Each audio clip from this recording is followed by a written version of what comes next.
يا للوطن يا للوطن يا للوطن حب الوطن من الإيمان ولا تكن من الهرمان. Bismillahirrahmanirrahim. Assalamualaikum warahmatullahi wabarakatuh. Innal hamdalillah nahmaduhu wa nasta'inu wa nastaghfiruh wa na'udzu billahi min shururi anfusina wa min sayyiati a'malina. May yahdihillahu fala mudhillalah wa may yudhlil fala hadiyalah. Asyhadu an la ilaha illallah wa asyhadu anna Muhammadar Rasulullah la nabiyya ba'da, amma ba'du. Pertama-tama, marilah kita panjatkan puji syukur kehadirat Allah Subhanahu wa Ta'ala atas limpahan rahmatnya.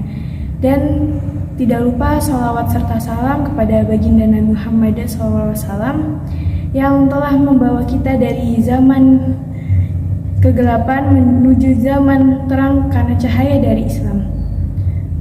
Di sini saya akan menjelaskan tentang dalil-dalil cinta tanah air dan nasionalisme menurut Al-Quran dan hadis. Nasionalisme sendiri berasal dari kata nation dalam bahasa Inggris yang berarti bangsa. Istilah nasionalisme yang telah diserap ke dalam bahasa Indonesia memiliki dua pengertian, yaitu kesadaran keanggotaan dalam suatu bangsa yang aktual bersama mencapai mempertahankan dan mengabdikan identitas, integrasi, kemakmuran, dan kekuatan bangsa. Nasionalisme dalam arti sempit yaitu kecintaan kepada tanah air. Al-Jurjani dalam kitabnya Al-Ta'rifat mendefinisikan tanah air sebagai Al-Watan Al-Asli. Artinya Al-Watan Al-Asli yaitu tempat kelahiran seseorang dan negeri di mana tinggal di dalamnya. Cinta tanah air merupakan bersifat alamiah dari dalam diri kita sendiri. Tapi bukan berarti Islam tidak mengaturnya. Islam mengaturnya agar kita menjadi berbangsa dan bernegara secara maksimal dan bisa menyeimbangkan antara dunia dan akhirat. Berkenaan dengan vonis tersebut bahwa tidak ada dalilnya, maka guna menjawab vonis tersebut, kita memaparkan dalil-dalil tentang bolehnya cinta tanah air. Bolehnya dalil cinta tanah air berada di Quran Surah Al-Qasas ayat 85, yang artinya sesungguhnya Allah yang mewajibkan atas kamu Al-Quran benar-benar akan mengembalikan kamu ke tempat kembali. Para mufassir dalam menafsirkan kata ma'ad terbagi menjadi beberapa pendapat.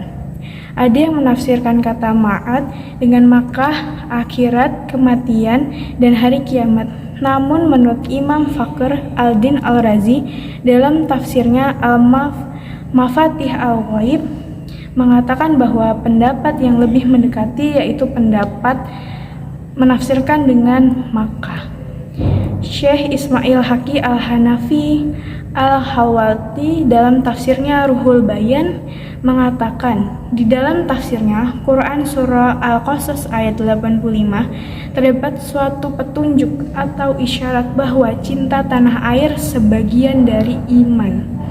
Rasulullah Shallallahu Alaihi Wasallam banyak sekali menyebut kata cinta tanah air. Kemudian Allah mewujudkannya sehingga Rasulullah kembali ke Makkah. Sahabat Umar radhiyallahu anhu berkata, jika bukan karena cinta tanah air, niscaya akan rusak negeri ini. Maka sebab cinta tanah airlah dibangunlah negeri-negeri ini. Dalil tentang cinta tanah air selanjutnya berada di Quran Surah An-Nisa ayat 66. Dan sesungguhnya jika seandainya kami perintahkan kepada mereka, orang-orang kafir, bunuhlah diri kamu atau keluarlah kamu dari kampung halaman kamu, niscaya mereka tidak akan melakukannya, kecuali sebagian kecil dari mereka. Syekh Wahab Al-Zuhaili dalam tafsirnya Al-Munir fil Aqidah wal Syariah wal Manhaj menyebutkan di dalam firman-Nya Awikhruju min diyarikum terdapat isyarat akan cinta tanah air, ketergantungan orang dengannya, dan Allah menjadikan keluar dari kampung halaman sebanding dengan bunuh diri dan sulitnya hijrah dari tanah air. Pada kitab lainnya, Tafsir Al-Wasil, Syekh Wahbah Al-Zuhaili mengatakan, dalam firman Allah, keluarlah dari kampung halaman kamu. Terdapat isyarat yang jelas akan ketergantungan hati manusia dengan negaranya. Dan isyarat ini karena Allah SWT menjadikan keluar dari kampung halaman dan tanah air setara dan sebanding dengan bunuh diri. Kedua hal tersebut sama beratnya. Kebanyakan orang tidak akan membiarkan sedikit pun tanah dari negaranya manakala mereka menghadapkan pada penderitaan, ancaman, gangguan. Selanjutnya saya akan membahas tentang dalil cinta tanah air dari hadis.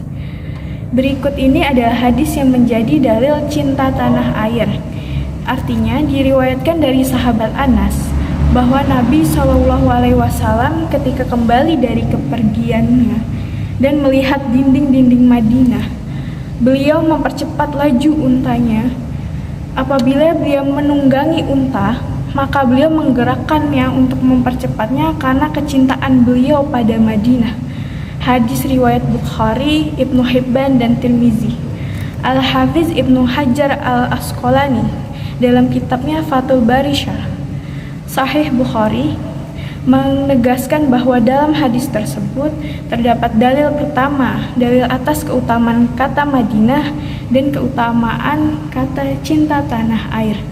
Sependapat dengan Al-Hafiz Ibnu Hajar Badr al-Din al-Aini dalam kitabnya Umdatul Qari Syarh Sahih Bukhari menyatakan, di dalamnya hadis terdapat dalil petunjuk atas keutamaan Madinah dan petunjuk atas disyariatkannya cinta tanah air dan rindu padanya. Sekian materi yang bisa saya sampaikan, kurang lebihnya mohon maaf. Wabillahi taufik wal hidayah. Wassalamualaikum warahmatullahi wabarakatuh.